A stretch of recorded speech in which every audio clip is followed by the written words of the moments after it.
وہ بچے جو ہمارے چھوٹے بچے ہیں اور ابھی وہ بچے جو انشاءاللہ جن کو یہ جنم دیں گے, جو ہمارے پوٹینشیل پیرنٹس ہیں, وہ بچیاں جو میٹرک ایف اے میں پڑھتی ہیں, ایف ایس سی میں پڑھتی ہیں, جو بچے, ان سب کو یہ بات بتانے کی ضرورت ہے کہ خدا کے لیے جو غلطی ہم نے کی ہے تم نے وہ غلطی نہیں کرنی. اپنے ویلیو سسٹم کو ٹھیک کرنا ہے. میں نے سر ایک سٹڈی کی, ابھی وہ جاری ہے, تقریباً 1800 بچوں سے میں نے پوچھا تم کس جیسا بننا چاہتے ہو, اور یہ 8 سال سے کم عمر کے بچے کے. آپ یقین کریں بچوں نے جو کہا وہ یہ کہا میں میسی کی طرح بننا چاہتا ہوں جو فٹ بالر ہے, کسی نے کہا میں عاطف اسلم کی طرح بننا چاہتا ہوں, کسی نے انڈیا کے اداروں کا نام لیا, کسی نے نہیں کہا میں ابو بکر کی طرح بننا چاہتا ہوں, کسی نے نہیں کہا میں حضرت علی کی طرح بننا چاہتا ہوں, کسی نے نہیں کہا میں قائد اعظم کی طرح بننا چاہتا ہوں, کسی نے نہیں کہا میں عبدالستار ریدی کی طرح بننا چاہتا ہوں. ایک بچی نے صرف کہا کہ میں حضرت فاطمہ کی طرح. میں نے اپنے یوٹیوب چینل پہ اس بچی کا انٹرویو لایا, چھوٹی سی بچی نے کہا میں پارک میں پھر رہی تھی, میں نے کہا بیٹا تم کیا بننا چاہتی ہو, کہتی میں حضرت فاطمہ کی طرح بننا چاہتی ہوں. تو میرے دوستو ہم نے اپنے بچوں کے رول ماڈل ہی غلط کر دیے ہیں. ہم نے, اس لیے مجھے اور آپ کو بہت سیریسلی اس بات پر غور کرنا ہے. میں آپ سے عرض کروں, ساؤتھ افریقہ میں تتلیاں ختم ہو رہی ہیں, لہٰذا تتلیوں کی نسل کو بچانا بڑا ضروری ہے. اچھا پانڈا ختم ہو رہا ہے, پانڈا کو بچانا بہت ضروری ہے. انسان پانڈا اور تتلیاں نہیں ہیں, انسان ختم نہیں ہو رہا ہے, انسان کا بچانا کوئی اتنا ضروری نہیں ہے, وہ پانڈا نہیں ہے. اس لیے اگر ہم اپنے بچوں کو یہ رول ماڈل نہیں دے سکتے تو مہربانی کر کے بچے نہ پیدا کریں.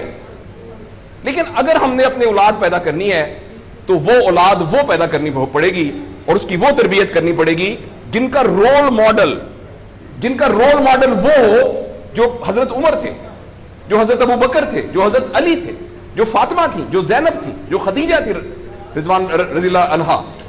یہ ہمارے رول ماڈل ہمیں پیدا کرنے پڑیں گے, اور یہ تب ہوگا جب ہمارے اندر سے یہ دو چیزیں ختم ہوں گی.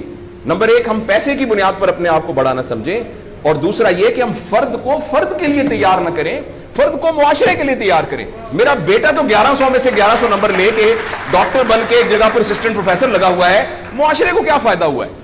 اور ہم میں سے آپ سوچیں کہ اللہ لوگ, عموماً ہم سب لوگ جب اللہ کا شکر ادا کرتے ہیں کہ یا اللہ تیرا شکر ہے, 3 مرلے کے مکان میں رہتے تھے, اب ماشاءاللہ کوٹھی ہے 2 کنال کے اندر, اور سائیکل پہ ابا جی جاتے ہوتے تھے, لیکن الحمدللہ ہمارے پاس اب 2-3 گاڑیاں ہیں, اور چھٹیاں تو سوال ہی پوادے کر جاندے ہوندے سی, کدے کدے گوڑ کھاندے سی, خراستے. اب ہم سارے بھوربن میں جاتے ہیں چھٹیاں گزارنے, کبھی کبھی انگلینڈ بھی جاتے ہیں.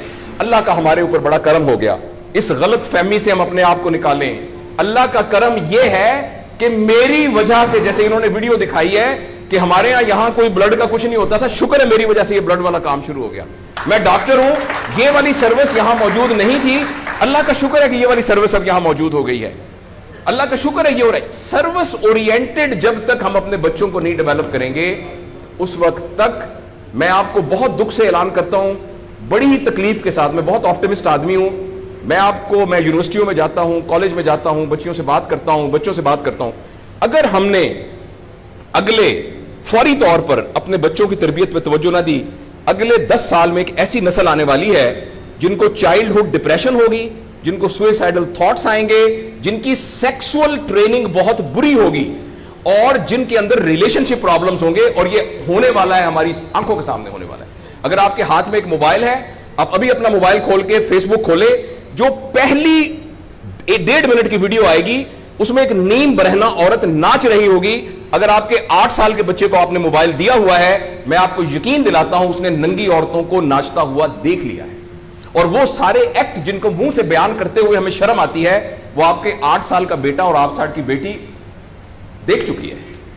اس سارے میں ایز اے پیرنٹ ہماری بہت رسپانسبلٹی ہے کہ ہم اس میں انٹروین کریں اور ان کو فزیکل ٹائم دیں, اور ٹائم دے کے ہم یہ 2 چیزوں پر مینلی کام کریں. تو انشاءاللہ العزیز ہمیں امید ہے کہ معاشرہ بچ جائے گا.